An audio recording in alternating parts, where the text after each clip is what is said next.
Assalamualaikum warahmatullahi wabarakatuh. Alhamdulillahi wa binasta'inu ala umuri dunya waddin. Wassalatu wassalamu ala asrofil anbiya'i wal mursalin sayyidina wa maulana Muhammadin wa ala alihi wa sahbihi wa barik wa sallim ajma'in.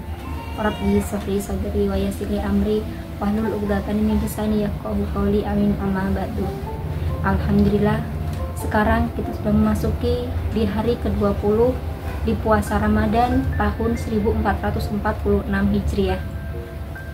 Baik, sore ini kita akan membahas dari salah satu tema dari buku Awareness of Ramadan di hari yang ke-20 dengan tema Mandulnya Sebuah Nurani, karya Nanang Qasim Yusuf atau Coach Nakoi.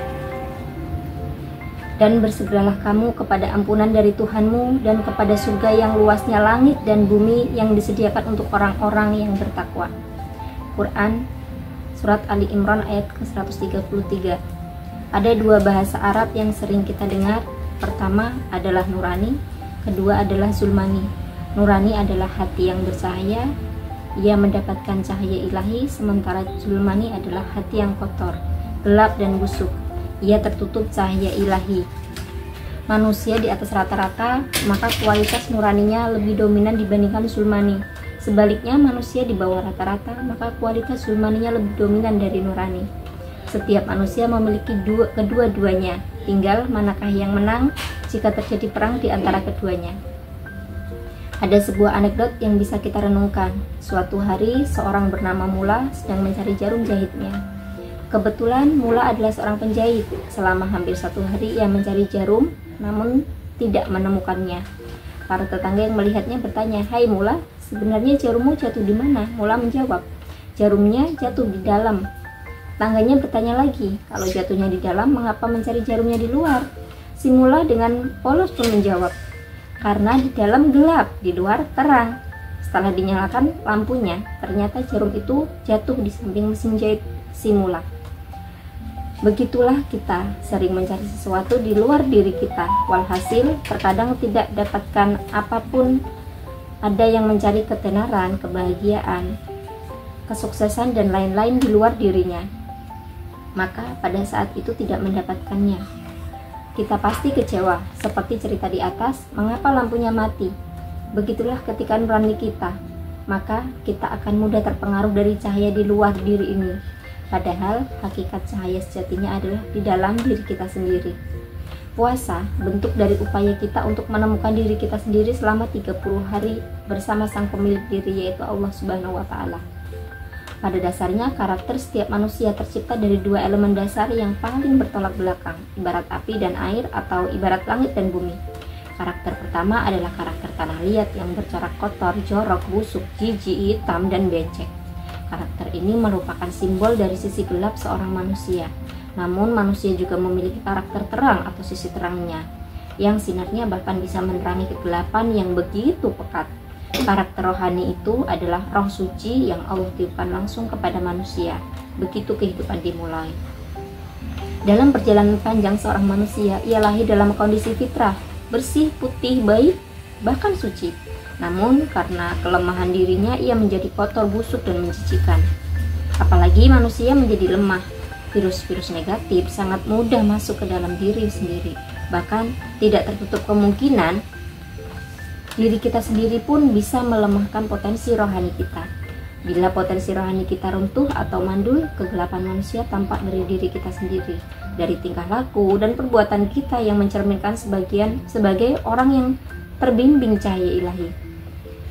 Seperti seorang buta yang berjalan tertatih-tatih lalu menabrak benda-benda yang ada di dalamnya. Ia berjalan sambil mulutnya menggerutung, marah dan menyalahkan orang lain. Ia merasa dunia tidak mencintainya, dan ia pun membenci siapa saja yang ada di dunia ini. Betapa menyeramkan kondisi ini. Hal ini tak beda jauh dengan manusia yang belum mengenal jiwanya, karena baginya semua di luar dirinya itu gelap, buruk, dan jelek. Padahal di luar sesungguhnya terang benderang, ramai, dan tentu saja indah. Sayangnya karena rohaninya mandul, ia tak mampu melihat apapun kecuali merasakan kegelapan. Kemandulan rohani disebabkan oleh banyaknya titik hitam yang lama-kelamaan menjadi noda yang besar. Bahkan noda besar itu dapat menutupi fitrah jiwa. Pada awalnya kita mungkin tidak pernah menyangka bahwa melakukan kesalahan kecil baik secara khilaf maupun sengaja secara berulang-ulang dan membuat kita mensahkan tindakan itu, membuat sisi gelap manusia muncul dalam hati. Jika hal ini terus berlangsung dan hati nurani kita menjadi buta, kita akan mengalami stres, frustasi, dan kehampaan hidup. Namun, karena cinta Allah kepada manusia, Allah kirim 1 bulan khusus, bulan Ramadan ini, untuk manusia agar dapat mengasah kembali potensi rohani manusia. Bila kita melakukannya dengan khusyuk dan benar, kemuliaan puasa ini benar kita dapatkan. Ibarat alat penghapus noda, puasa begitu menyerap noda-noda yang ada, dan di akhir Ramadan kita benar-benar merdeka menjadi manusia baru dan suci kembali. Itulah makna Idul Fitri. Dalam puasa ini seperti yang dikatakan oleh Al-Quran dalam surat Ali Imran, dan bersegeralah kamu kepada ampunan dari Tuhanmu dan kepada surga yang luasnya seluas langit dan bumi yang disediakan untuk orang-orang yang bertakwa. Dalam salah satu hadis Nabi disampaikan bahwa barang siapa tidak dapat meninggalkan perkataan kotor, maka tidak ada kepentingan baginya meninggalkan makan dan minum, selaras dengan salah satu dengan perkataan Umar bin Khattab. Banyak orang yang berpuasa tetapi tidak memperoleh dari puasanya kecuali lapar dan haus. Dengan adanya kesempatan emas ini, mari kita asah kembali kemandulan rohani kita agar menjadi rohani yang tajam dalam menggapai kehidupan yang dilimpahi kebahagiaan dan kebermaknaan. Barakallahu fikum.